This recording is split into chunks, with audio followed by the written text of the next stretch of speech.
Hey girls and guys, I'm Alexia and today I'm gonna show you how I scaped this little shrimp tank just behind me.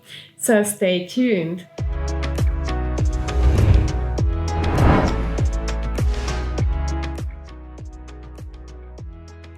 You will see pictures of the previous aquarium. We had a very bad situation with it. We had plenty of algae. We had many cyanobacteria. Because of that, I wanted to rebuild it and make something very new for me and something very special here in the little kitchen we have.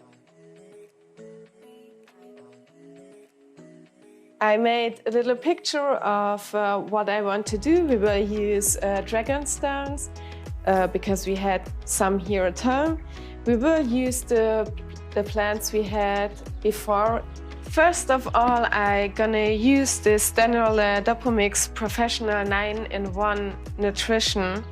It's a multi-mineral soil for aquariums, which I'm gonna use because it's very good for the rootings of the plants.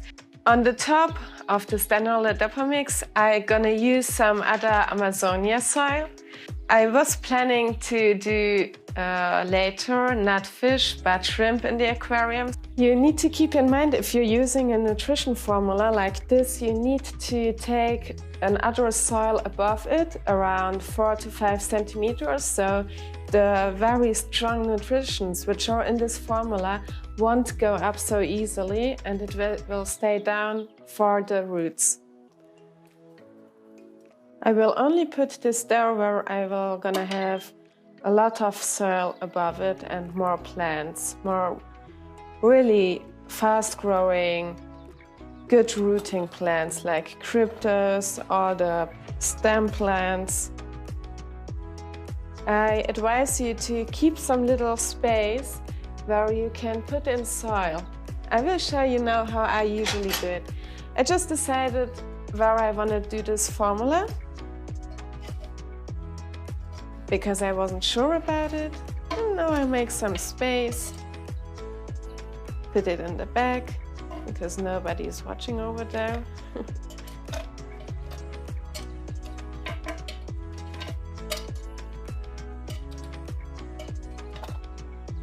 Like this. I usually use one of my once bought paintbrushes I never used before. It's fine to buy somewhere a very cheap brush just to be able to brush it nice, smooth, gentle down. So this way there is no nutrition soil on this side of the aquarium. And if I put in some soil, you won't be able to see this nutrition soil, okay? So now you see, you just pour the soil over there so the nutrition formula won't go in the front and on the side. First I start at the borders and after I go above the nutrition formula. So this is not all the soil I will use. I want to use much more. But first of all, I want to put in the stones, in the rocks, how they will look like together. I made a painting or a drawing about it, but you never know how it looks in real life. So if you're decorating or using rocks, I would recommend you to take care of the formation and the movement of the rocks, how its flow is going. So if the stones are looking in the same direction, it will give you a more flow feeling in the aquarium, a more natural feeling. I try to play here with the rocks like the smaller ones down, the smaller pieces would fall apart of the big one. So because of that, I tried to make this movement, this diagonal movement. I tried to close all the gaps so it will give a better stability. If I'm putting in the soil, I try to take care of lifting up the soil into the bag. In the front, I want to use Cuba or Monte Carlo. I still didn't decide. And well, it will need some place to grow roots, so about 2 centimeters. But up to the back of the aquarium, I try to give it a nice elevation, so it gives a more 3D effect, like it would be in the nature as well. Yeah, I think I'm fine with it. I'm gonna look at it a few times. For me, it's important that I want to see the aquarium from this side as well, so I should like this way as well. From the front, it's fine. I'm gonna use some little stones to decorate, but that's the end part. I think I'm gonna start plant soon. Now we finished putting together the hardscape elements, and I will continue with the planting part. If you liked this episode so far, please hit the like button and subscribe to my channel. In the previous tank I had a bunch of different plants. Now I'm separating the cryptos. One is the cryptocarine albida brown. It has a huge rooting, so you can see this is the root of only one plant, with a little anubias at the end. The other crypto, I have a few bunches of it here, is the cryptocarine venti green, which is because it was a newer one, it's much smaller than the not so big albida brown. You see, I already had a bunch of them, so I really like these. They are beautiful, easy to grow, or I had good results. I'm gonna use some styrofoam wrappings as well. Here are some more venti green. You see, it's a very small one. It's not that huge. So I'm gonna use it more in the middle part of the aquarium.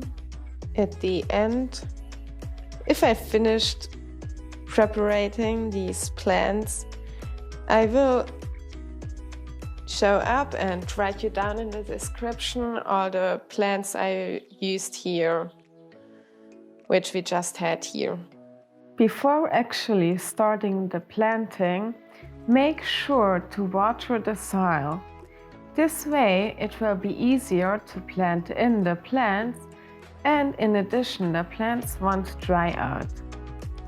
During the planting, make sure for the plants to sometimes moisturize them so they won't dry out.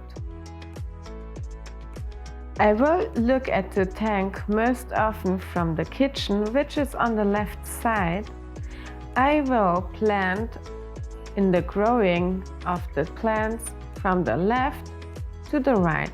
So on the left side there will be the smaller plants, and on the right side there will be the higher plants.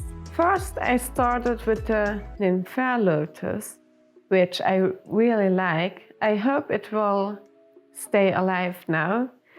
You have to know that nymphs don't like to be moved, so they will always play dead for a while. But they will get okay. As a next step, I will attach the barbitus to the rock. After, I will plant in some Mygophyllum matagrossens and some leftover Ludwigia super red. In the middle part, as you can see, I just attached to the stone between the gaps and between the middle part of the aquarium some Hygrophila pinnatifida and a cryptocarine albida brown. On the very left corner, I used some Storogun repens as a middle field plant. These don't grow really high, but they have a really lush, dense green look, so that's the reason I really like them, and they are easy to keep.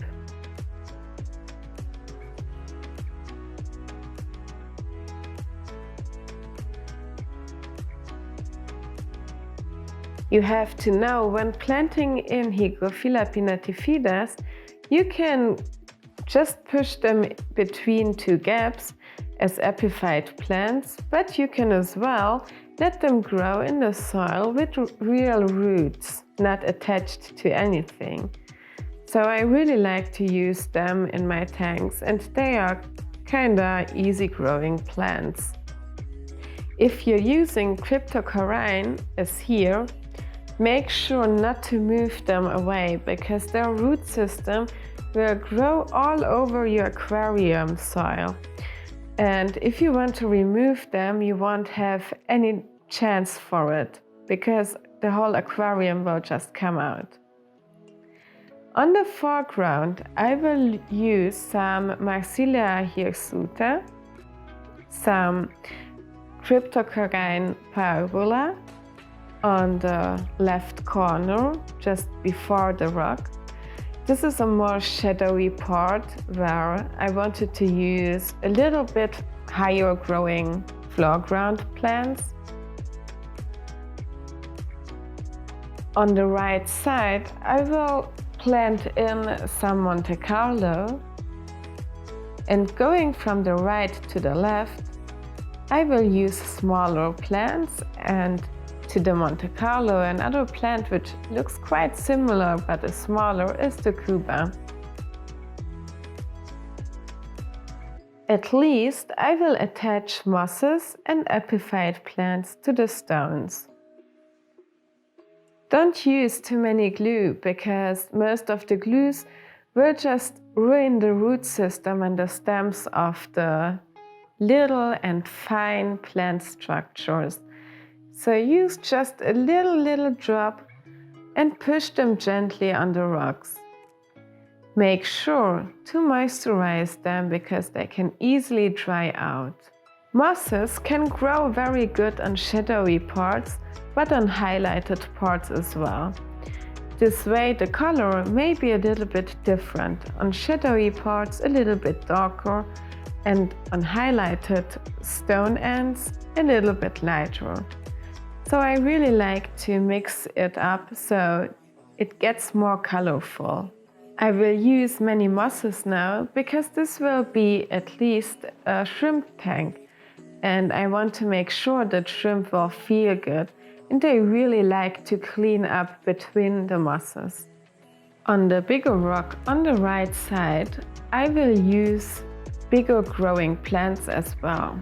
For this reason, I've been using Anubias Nana battery on the big rock here.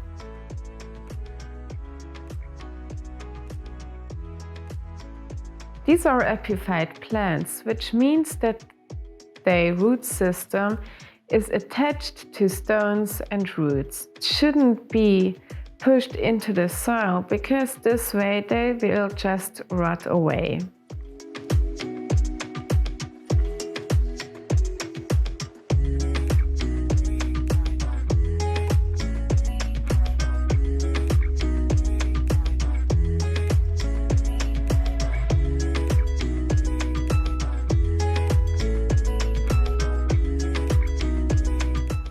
Up here you can find another aquarium, one of my favorite ones, the Glade, and just below you can find other aquascaping tutorials. If you have any questions to the shrimp tank, just comment below.